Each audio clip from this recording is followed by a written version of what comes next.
ગુજરાતના અન્ય વિસ્તારોની સાથોસાથ મહીસાગર જિલ્લામાં પણ ચાંદીપુરા વાયરસના સંભવિત જોખમને ધ્યાનમાં રાખીને વહીવટીતંત્ર અને આરોગ્ય વિભાગ એલર્ટ મોડમાં આવી ગયા છે.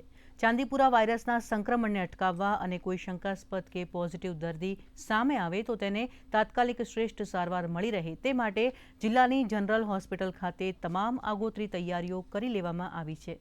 સુવિધાઓનું પ્રત્યક્ષ નિરીક્ષણ કરવા માટે મહીસાગર જિલ્લા પંચાયત પ્રમુખ કલ્પનાબેન પુવારે જનરલ હોસ્પિટલના સુપ્રિન્ટેન્ડન્ટ ડોક્ટર ભામિનીબેન પંડિત અને આરોગ્ય વિભાગના અધિકારી કર્મચારી સાથે જનરલ હોસ્પિટલની ખાસ મુલાકાત લીધી હતી. જનરલ હોસ્પિટલમાં કરવામાં આવેલી મુલાકાત દરમિયાન જિલ્લા પંચાયત પ્રમુખે હોસ્પિટલના આઇસોલેશન વોર્ડ, દવાઓના સ્ટોક અને ક્રિટિકલ કેર યુનિટની મુલાકાત લીધી હતી.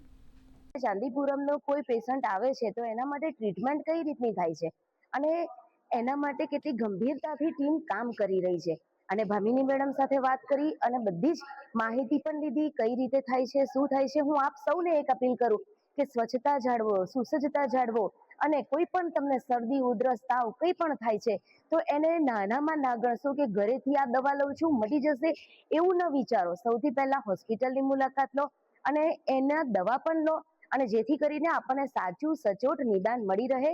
બાળકોના ડોક્ટર હાલ અવેલેબલ છે, એ લોકો ટ્રેન છે. કોઈ પણ પ્રકારના પેશન્ટોને કોઈ પણ પ્રકારની તકલીફ સાથે આવશે, બાળકો હોય કે મોટા દર્દીઓ હોય, દરેક ફેસિલિટી અહીંયા અવેલેબલ છે. વોર્ડ તૈયાર છે, બાળકોનો વોર્ડ તૈયાર છે, સ્ત્રીનો વોર્ડ તૈયાર છે, પુરુષો માટે જુદો અલગ વોર્ડ તૈયાર કરેલ છે, લેબોરેટરીની પણ વ્યવસ્થા છે.